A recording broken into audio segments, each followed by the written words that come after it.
Okay, so this is my 150-gallon tank that I call Pandora. So my stock here in this tank, well, I guess my main focal point of this tank is my 11 Red Belly Piranhas. So I've had these Red Belly Piranhas for almost a year. I would say maybe like 8 months to a year. I don't remember exactly. I have to look at the date as to when I actually received the shipment. Got them from a place in New York. They ship them overnight the next day. Usually they're like half inch when they come, and right now I kind of grew them to about the size of the average male palm. So they're like the size of the palm of my hand. One of the things I want people to notice is the multiple different species in here. So you take a look right there, you got bucktooth tetras, which people kind of already know. Piranhas can live with the bucktooth tetras, but the other species that I don't think people really know about, maybe just a few, is one right there. So you got the diamond tetras right there. It's like 9 of those in there.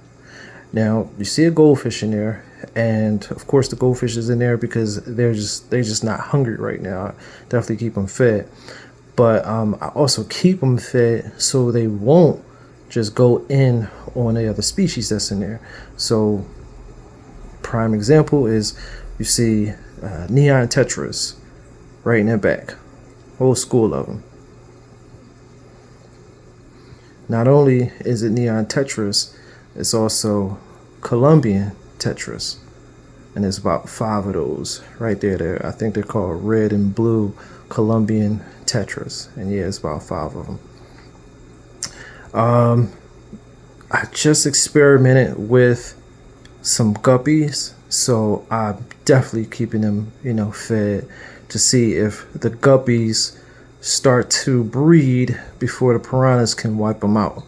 The piranhas definitely go after the guppies, especially with the bright coloration on their tails. So I'm not telling you that this is a species that you're going to just be able to keep in there and they not just go after. The other species, they just haven't been going after, especially the diamond tetras and the bucktooth tetras and the Colombian tetras. They just don't see them as food. They like swim right past them with no problem at all.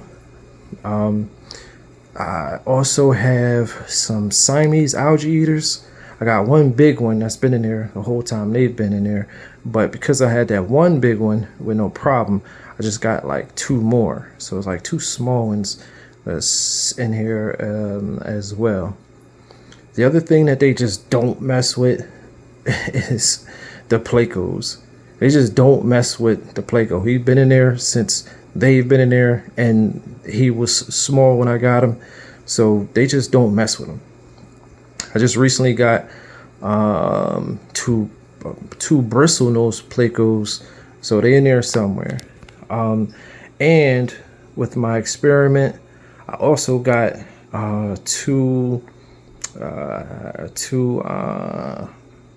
hill stream loaches. So that's definitely experimental. They only been there for like a day or so, but like already I see that they just hide. And if you notice, like I definitely am like focusing on keeping my tank heavily planted so things can hide. So that's kind of my goal with this experiment, is to see if I can keep the tank so well planted that a lot of species can live in here. With a number of species can live in here with the red bellies, and the goldfish have plenty of spots to hide. And actually, it's super cool when when they do get hungry and when they hunting down a goldfish. Like it really look kind of cool. But I've noticed the more I've planted the tank, and just the heavier the planet, the tank becomes, like the more the goldfish can kind of like go without being like just seen and just easily focused on, by the piranhas.